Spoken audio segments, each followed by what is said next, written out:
जय सिया राम। राधे राधे।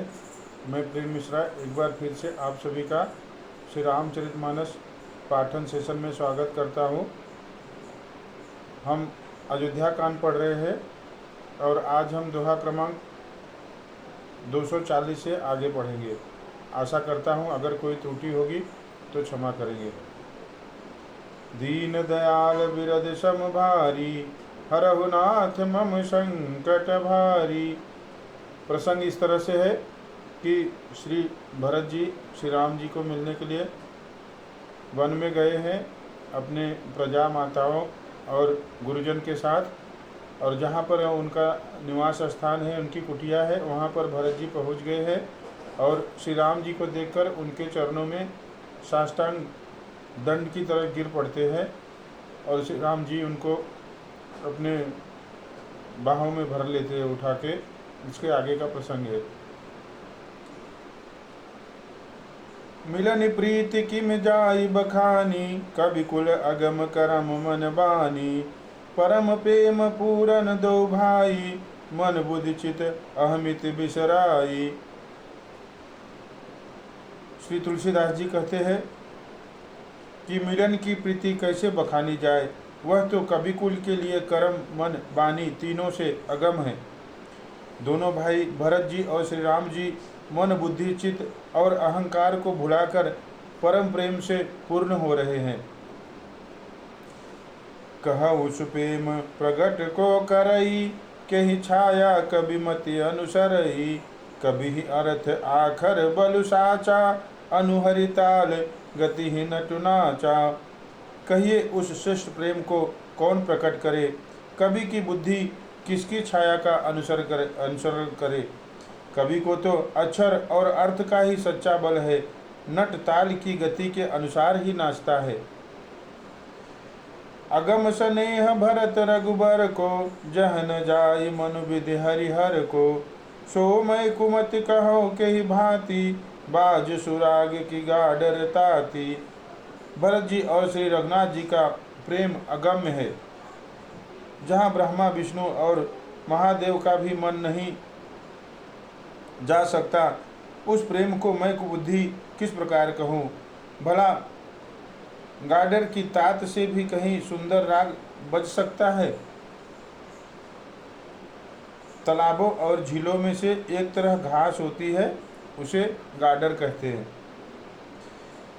मिलन बिलो की भरत रघुबर की, सुरगन सभय धक धकी धर की।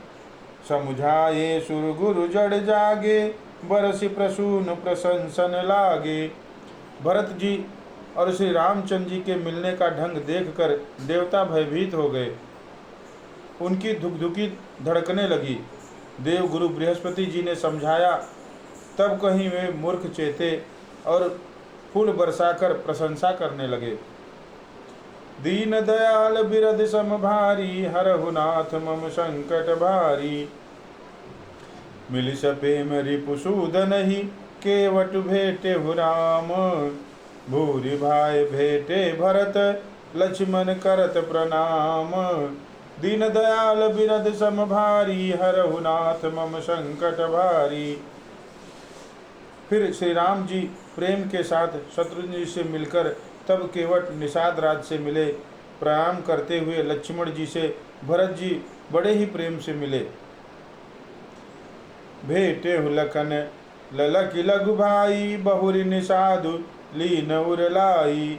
पुनि मुनि गण दुह बाइन बंदे, अभिमत आशीष पाई आनंदे।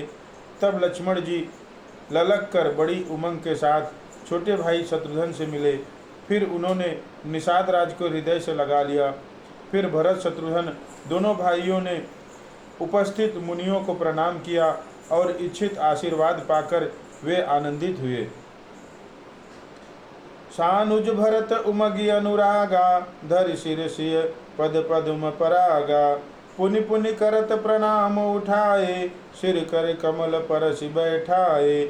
छोटे भाई शत्रुघ्न सहित भरत जी प्रेम में उमंग कर सीता जी के चरण कमलों की रज सिर पर धारण कर बार बार प्रणाम करने लगे। सीता जी ने उन्हें उठाकर उनके सिर को अपने कर कमल से स्पर्श कर उन दोनों को आशीर्वाद देकर उन दोनों को बैठाया। सीय आशीष दीन मन माही, मगन स्नेह देह सुदिनाही।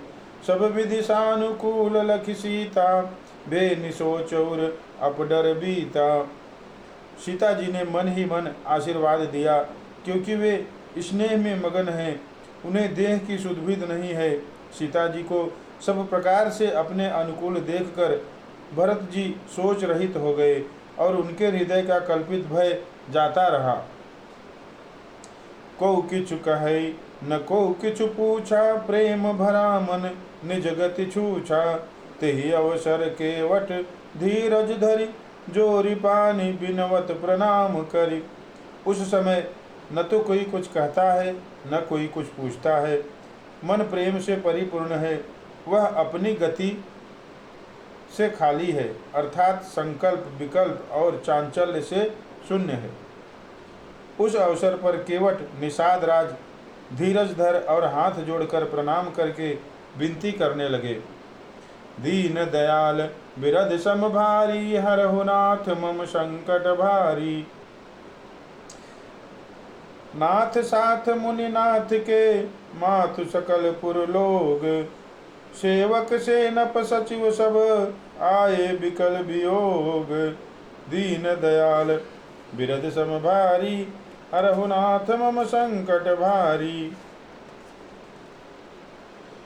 केवट जी हाथ जोड़कर कहते हैं, हे नाथ, मुनिनाथ वशिष्ठ जी के साथ सब माताएं, नगर निवासी, सेवक, सेनापति, मंत्री सब आपके वियोग से व्याकुल होकर आए हैं। शील सिंधु सुनि गुर आगवनु, सीय समीप राखे रिपुदवनु। चले सबेग राम तेहि काला, धीर धर मधुर दीन दयाला। गुरु का आगमन सुनकर शील के समुद्र से रामचंद्र जी ने सीता जी के पास शत्रुघ्न जी को रख दिया और वे परम धीर धर्म धुरंधर दीन दयालु श्री रामचंद्र जी उसी समय वेग के साथ चल पड़े। गुरहि देख सानुज अनुरागे, दंड प्रणाम करन प्रभु लागे। मुनिवर जाई लिए उरलाई, प्रेम उमगी भेटे दो भाई। गुरु जी के दर्शन करके लक्ष्मण जी सहित प्रभु श्री राम जी प्रेम में भर गए और दंडवत प्रणाम करने लगे। मुनि श्रेष्ठ वशिष्ठ जी ने दौड़कर उन्हें हृदय से लगा लिया और प्रेम से उमग कर वे दोनों भाइयों से मिले। प्रेम पुलक के वट कहि नामू, कीन दूरि ते दंड प्रणामू। राम सखा ऋषि बर बस भेटा, जनु महि लुटत स्नेह समेटा। फिर प्रेम से पुलकित होकर केवट निषाद राज ने अपना नाम लेकर दूर से ही वशिष्ठ जी को दंडवत प्रणाम किया। ऋषि वशिष्ठ जी ने राम सखा जानकर उनको जबरदस्ती हृदय से लगा लिया, मानो जमीन पर लौटते हुए प्रेम को समेट लिया हो। रघुपति भगति सुमंगल मूला, नभ सराय सुर बरसई फूला। एहि सम निपट नीच को नाही, बड़ वशिष्ठ सम को जग माही। श्री रघुनाथ जी की भक्ति सुंदर मंगलों का मूल है। इस प्रकार कहकर सराहना करते हुए देवता आकाश से फूल बरसाने लगे। वे कहने लगे, जगत में इसके समान सर्वथा नीच कोई नहीं और वशिष्ठ जी के समान बड़ा कौन है। दीन दयाल बिरध सम भारी, हरहु नाथ मम संकट भारी। जेहि लगी लखनऊ ते अधिक, मिले मुदित मुनिराऊ। सो सीतापति भजन को, प्रकट प्रताप प्रभाऊ। दीन दयाल बिरध सम भारी, हरहु नाथ मम संकट भारी। जिस निषाद को देखकर मुनिराज वशिष्ठ जी लक्ष्मण से भी अधिक उससे आनंदित होकर मिले, यह सब सीतापति श्री रामचंद्र जी के भजन का प्रत्यक्ष प्रताप और प्रभाव है। जय श्री राम। राधे राधे। आज हमने अयोध्या कांड के दोहा क्रमांक 241, 42 और 43 पढ़े हैं। आशा करता हूँ अगर कोई त्रुटि होगी तो क्षमा करेंगे।